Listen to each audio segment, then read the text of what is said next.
dan beradab. 3. Persatuan Indonesia. 4. Kerakyatan yang dipimpin oleh hikmat kebijaksanaan dalam permusyawaratan perwakilan.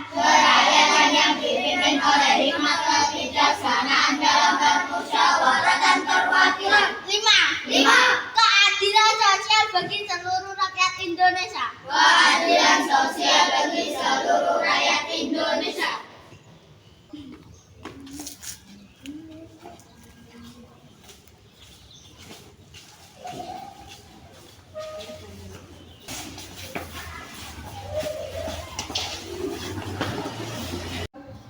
Assalamualaikum warahmatullahi wabarakatuh.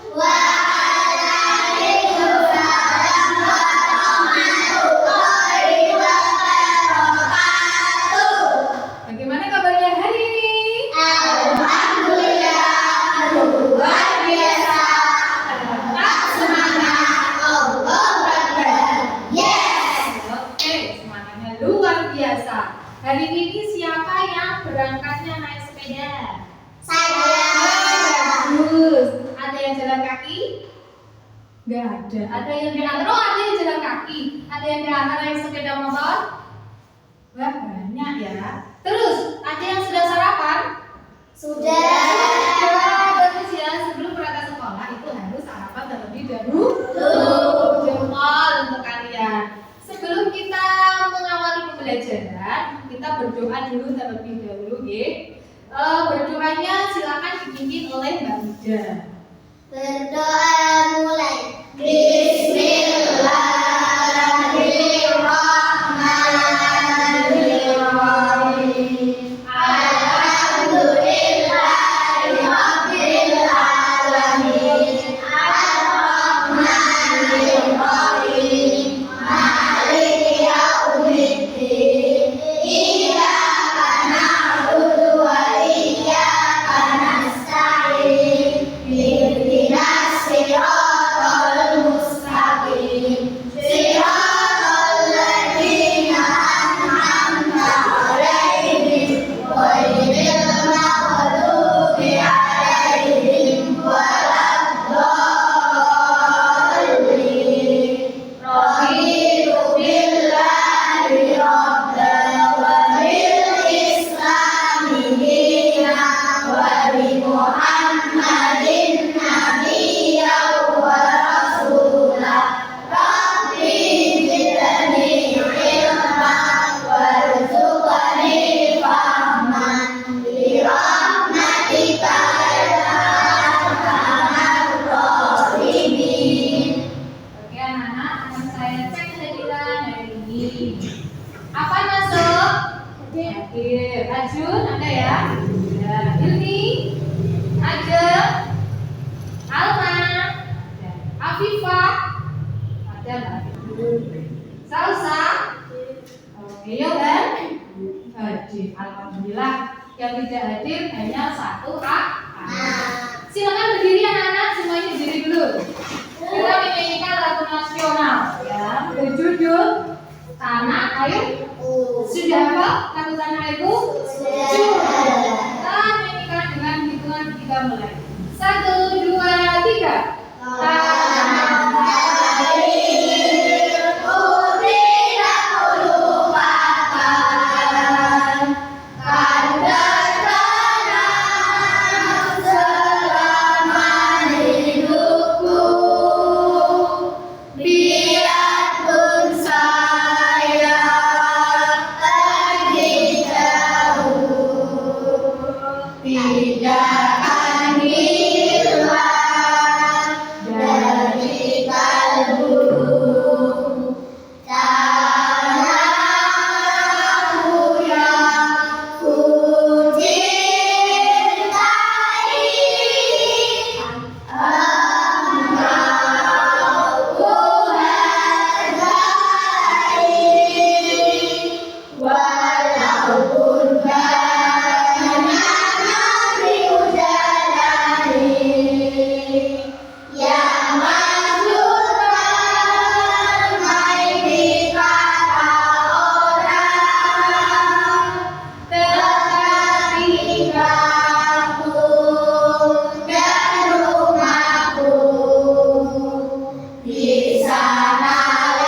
di rumah. Bisa dikeluarkan buku LKS-nya. Bab 8. Keragaman budaya di Indonesia. Betul sekali, masih benar. Jagoan untuk kalian. Bahwa terakhir kita membahas tentang keberagaman budaya. Ada yang bisa menyebutkan contohnya apa saja itu keberagaman budaya? Ada. Terus Makanan tradisional. Ada lagi? Bahasa. Terus pakaian, banyak sekali ya beragamnya yang ada di Indonesia kita. Jempol untuk kalian. Nah, hari ini kita akan membahas tentang pencemaran di lingkungan. Sebelum kita membahas lebih dalam lagi, akan saya sampaikan tujuan pembelajaran dari satu. Tujuannya adalah sampean harus bisa mengidentifikasi kegiatan manusia yang bisa menyebabkan pencemaran lingkungan. Yang kedua, kalian bisa menyebutkan cara yang dapat dilakukan untuk mengatasi pencemaran lingkungan. Jadi ada juga ya. Bagus. Sekarang untuk lebih serunya lagi, coba kalian lihat video yang akan saya putar.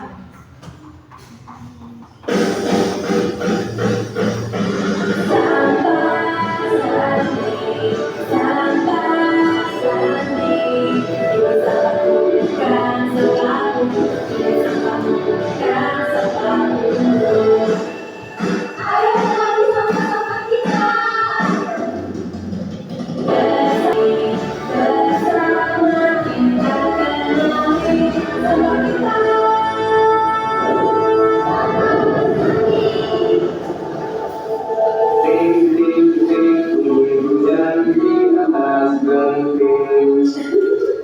Asik, hujannya udah reda. Oh iya. Hah? Kayaknya kamu menangkap sesuatu. Aha. Lihat, ada peringatan nih. Sepertinya ikan-ikan ini harus menunggu deh karena hujan lebat telah menyebabkan banjir di kota. Oh iya. Yuk kita lihat. Ayo. Ya, waktunya kasih. Hujan berlangsung cuma beberapa jam dan ini yang terjadi. Jalanan dan rumah-rumah terkena banjir.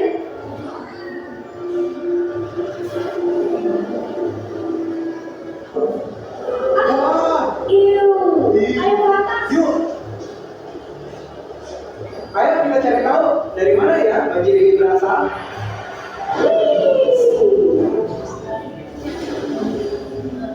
Ya ampun. Aduh, sampahnya banyak banget di sungai.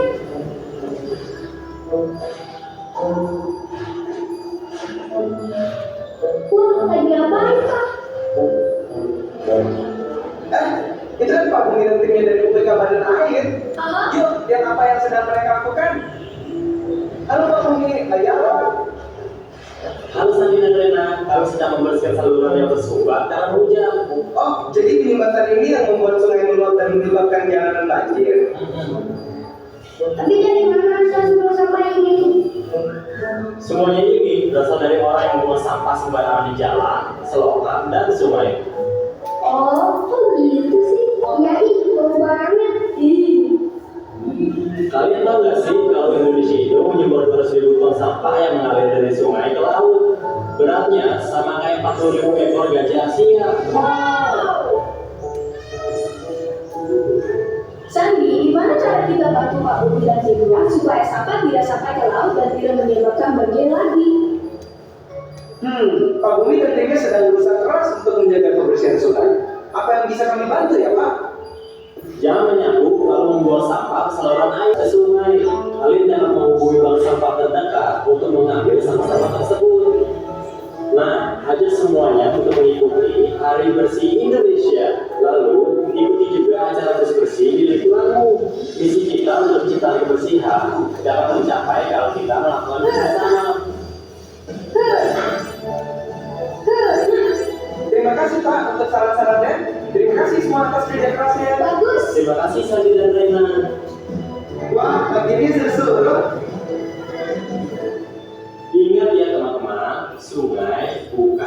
tempat sampah. Kalau kita rutin mendaur ulang dan memperhatikan lingkungan sekitar, alam akan memberikan apa yang kita butuhkan. Nah, sekarang kita bisa mancing ikan lagi ya. Dulu, kayak gini nyala tuh. Wah, ada yang butuh bantuan lagi. Siapa sih? Dadah semua.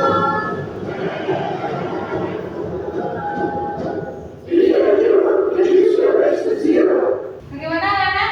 Sudah memahami?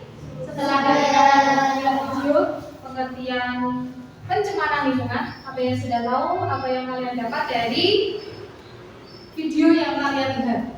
Apa yang kalian tangkap? Kalau misalkan ya, setiap hari di sungai kita, di sekitar kalian kan ada sungai, ya kan? Kalau setiap hari dipenuhi oleh sampah, apa yang akan terjadi? Habis banjir. Terus apa lagi? Akan menyebabkan tanah longsor. Tanah longsor. Yang laki-laki bisa menjawab? Kalau setiap hari sungai kita dipenuhi sampah, ada orang yang membuang sampah di situ, maka apa yang akan terjadi? Hah? Membuat ikan mati. Bagus ya jawab. Pencemari air, terus membuat penyakit. Pertama penyakit apa ini? Gatal-gatal atau penyakit kulit. Sebelumnya akan saya jelaskan terlebih dahulu. Setelah kalian melihat, menonton video, sudah tahu kan sebab akibatnya kalau terjadi banjir itu sebabnya apa? Karena membuang sampah sembarangan, terutama yang ada di sungai. Sekarang pengertiannya, pengertian pencemaran lingkungan itu apa? Coba dibaca. Siapa yang mau baca? Pencemaran lingkungan adalah kelompoknya Mbak Iza. Ayo silakan dibaca. Pencemaran lingkungan itu apa? Itu bisa dibaca. Lingkungan atau polusi adalah perubahan pada lingkungan yang disebabkan karena masuknya zat-zat berbahaya sehingga menjadi tidak sehat. Oke, itu ya pengertiannya. Pencemaran lingkungan itu adalah perubahan lingkungan yang disebabkan oleh zat-zat berbahaya yang masuk ke dalam lingkungan kita, sehingga lingkungan kita itu menjadi tidak sehat. Kalian tahu tidak?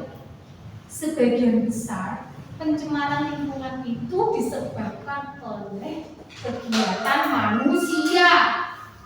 Apa itu contohnya kegiatan manusia? Seperti halnya di dekat kita kalau ada pabrik tahu, ya, limbahnya itu biasanya dibuang ke sungai tanpa ada penyaringan. Nah, itulah salah satu kegiatan manusia yang bisa menimbulkan pencemaran lingkungan. Bukan hanya limbah saja, sampah rumah tangga yang habis nyapu, terus sampah bekas masak di rumah tangga langsung dibuang ke sungai, itu juga menyebabkan pencemaran lingkungan. Itulah kegiatan-kegiatan manusia yang bisa menimbulkan berbagai macam dampak buruk bagi lingkungan sekitar. Kita lanjut ya. Lalu pencemaran lingkungan yang bisa kita ketahui itu apa saja? Satu, ada pencemaran tanah. Bu, kenapa tanah kok bisa tercemar? Bisa, Nana. Satu, kalian tahu para petani, kalau menggunakan pupuk kimia yang berlebihan, itu nanti akan menyebabkan pencemaran pada tanah. Kualitas tanah itu akan menurun karena ada racunnya, racun yang berbahaya yang membuat tanahnya itu tidak subur lagi jika kita tanami. Kalau kita memaksa tanaman pada tanah yang sudah tercemar, nanti pasti tumbuhnya tidak bisa maksimal karena penggunaan pupuk kimia yang berlebihan. Tidak itu aja, tetap sampah yang menjadi pemicunya. Membuang sampah sembarangan, bukan tempatnya. Oh, di situ ada lahan, Bu, lahan kosong, tak buang ke situ ya. Ya jangan. Itu namanya membuang sampah sembarangan. Nanti bisa menyebabkan penyakit. Yang kedua, ada namanya pencemaran air. Betul. Kalian kan tahu bahwa air merupakan sumber kehidupan utama bagi manusia. Bukan manusia saja, makhluk hidup yang ada di bumi kita pasti membutuhkan yang namanya air. Kalian mandi memakai apa? Air. Memasak memakai apa? Apa? Minum menggunakan apa? Dan segala macam. Itulah sumber kehidupan yang harus kita jaga supaya tidak tercemar. Bu, tercemarnya karena apa sih, Bu? Itu sudah ada di gambar. Apa itu? Sampah dan air dan limbah. Karena ada sampah, tetap sampah lagi. Sampahnya dibuang ke sungai, Bu. Terus limbahnya dari pabrik dibuang ke sungai, Bu. Sehingga airnya berubah warna. Menjadi apa warnanya? Hitam, hijau, oranye. Sudah tidak sehat untuk lingkungan di sekitar kita. Yang ketiga, ada namanya pencemaran udara. Kalian pernah jalan-jalan ke kota Kediri? Kalau jalan-jalan ke sana pernah naik sepeda motor? Oke, kalau di perjalanan menjumpai kendaraan bermacam-macam. Ada mobil, ada bis, ada truk, terus ada apa lagi? Motor, sepeda motor dan berbagai macam kendaraan yang ada di situ. Ketika sampai melewati di jalan raya tersebut, pernahkah menghisap udara yang tidak nyaman? Pernah ya? Bagaimana perasaan kalian kalau menghirup udara seperti itu?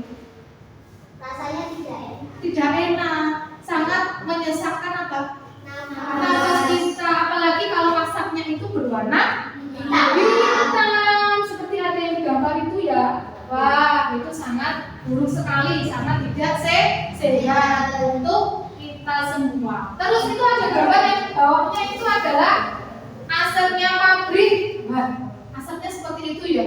Aduh, itu sangat mencemari lingkungan. Otomatis di sekitar itu sudah tidak sehat, bahkan bisa berbahaya, berdampak pada kesehatan manusia dan di sekitarnya. Dari sini sudah paham atau ada yang ingin ditanyakan? Sudah, tidak ada? Baik, saya lanjutkan. Nah, Bu, ada nggak cara mengatasi pencemaran lingkungan? Ada caranya, Nana. Yang pertama itu ada penghijauan. Yang kedua ada pengelolaan sampah. Yang ketiga ada pengolahan air limbah. Ada pencemaran, di situ pasti ada cara untuk mengatasi pencemaran lingkungan. Sebelum kesimpulan, ada yang ingin ditanyakan? Oke, ayo Mbak. Ingin tanyakan apa Mbak? Contoh penghijauan itu seperti apa? Oke, bagus sekali pertanyaan Mbak Iza. Contoh penghijauan itu seperti apa, Bu? Contohnya, kita menanam pohon di sekeliling rumah. Itu nanti akan mengatasi berbagai macam pencemaran lingkungan. Tidak hanya itu aja, Mbak. Kita bisa menanam pohon di lahan yang gundul, seperti di gunung yang tidak ada pohonnya, kita bisa menanam di sana. Terus contohnya lagi, kita bisa menanam pohon tembakau di pinggir-pinggir pantai. Itu salah satu cara penghijauan. Supaya lingkungan kita hijau, pasti harus ada banyak pepohonan untuk menyerap berbagai radikal bebas seperti asap atau polusi seperti itu ya. Sudah paham Mbak Riza? Oke. Ada lagi pertanyaan? Saya. Oke, Mbak Ija, apa pertanyaannya? Pengelolaan sampah itu seperti apa, Bu? Oke, pengelolaan sampah. Kita tahu sampah itu kan ada dua, organik dan anorganik. Kalau organik itu kan sampah yang basah. Sampah basah itu seperti apa, Bu? Sisa makanan manusia seperti apa? Apel, ya pinter. Isinya apel, kulitnya apel. Itu kan basah, tergolong basah. Terus apa lagi? bisa makanan manusia. Intinya sampah organik itu bisa kita gunakan untuk sebagai pupuk kompos. Bisa kita manfaatkan untuk pupuk kompos. Misalnya ibu kalian setiap hari kan masak, pasti ada sayur yang dipilah atau dibuang. Oh, ini sayurnya busuk bu, tidak dikonsumsi, tidak layak untuk dikonsumsi, maka itu dipilah. Terus yang layak dikonsumsi berarti dimasak. Untuk yang layak, yang tidak layak bisa kita pergunakan untuk dijadikan pupuk kompos. 1, tulis angka 1. 1, 2, 3, 4, 5, 6, 7, 8, 9, 10. Untuk lebih semangatnya lagi, kalian menulis dengan anggota tubuh, ya? Bisa? Bisa. 1, 2, 3, 4, 5, 6, 7, 8, 9, 10. Wah, saudari guys, tepuk tangan dulu kita semua. Ini satu kelompok.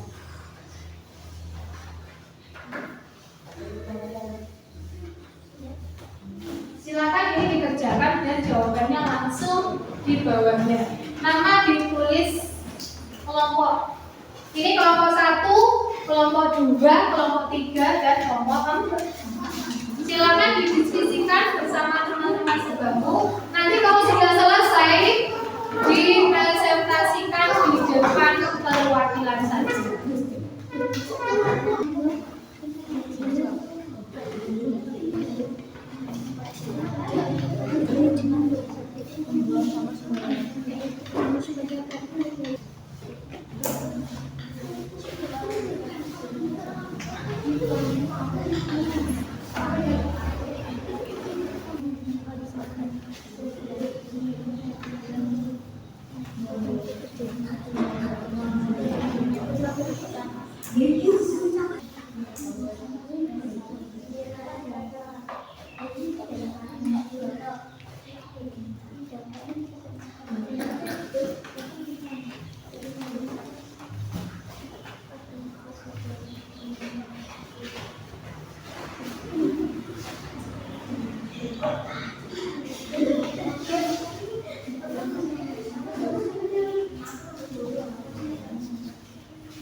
Saya dari kelompok 2 kelas 4.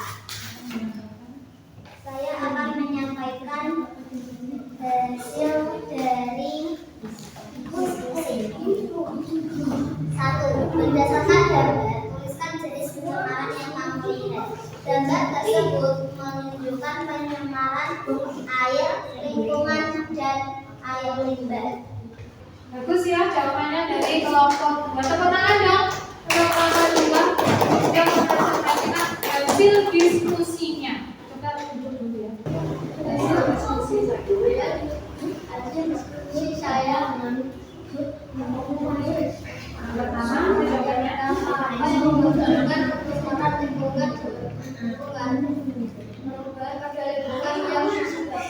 karena maksudnya zat berbahannya.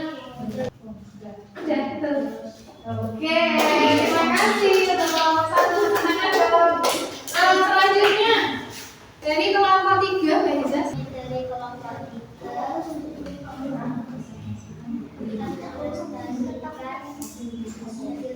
kita nah, ayo amati perhatikan gambar berikut.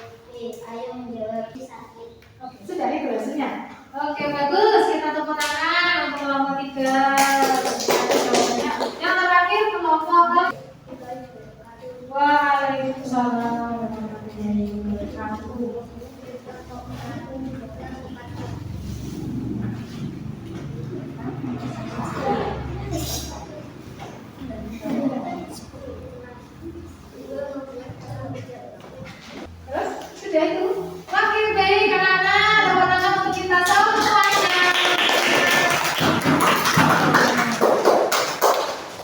Dari semua diskusi itu, kita semua membahas tentang pencemaran lingkungan. Kegiatan apa saja yang bisa menimbulkan pencemaran lingkungan? Terus langkah-langkah apa supaya lingkungan kita tidak tercemar? Semuanya sudah kalian bahas di dalam diskusi kecil kalian masing-masing. Sekarang kesimpulan dari materi kita ini yaitu kebersihan itu merupakan tanggung jawab kita. Jadi kita itu harus sadar untuk tidak membuang sampah sembarangan, karena membuang sampah sembarangan itu nanti akan berakibat fatal bagi lingkungan di sekitar kita. Untuk itu, sebelum kita tutup pembelajaran hari ini, ada yang ingin ditanyakan atau bukan? Tidak. Saya kira pelajaran ini sampai sudah bisa memahami. Terus akan saya tanya, kira-kira pembelajaran hari ini menyenangkan atau tidak? Menyenangkan. Semoga pelajaran hari ini bisa bermanfaat untuk kita semua dan berguna dalam kehidupan kita sehari-hari. Karena waktunya sudah habis dan saya akan masuk ke kelas lain, maka kita tutup pembelajaran hari ini dengan hamdalah bersama-sama. Alhamdulillahirobbilalamin. Sekian dari saya. Wassalamualaikum warahmatullahi wabarakatuh.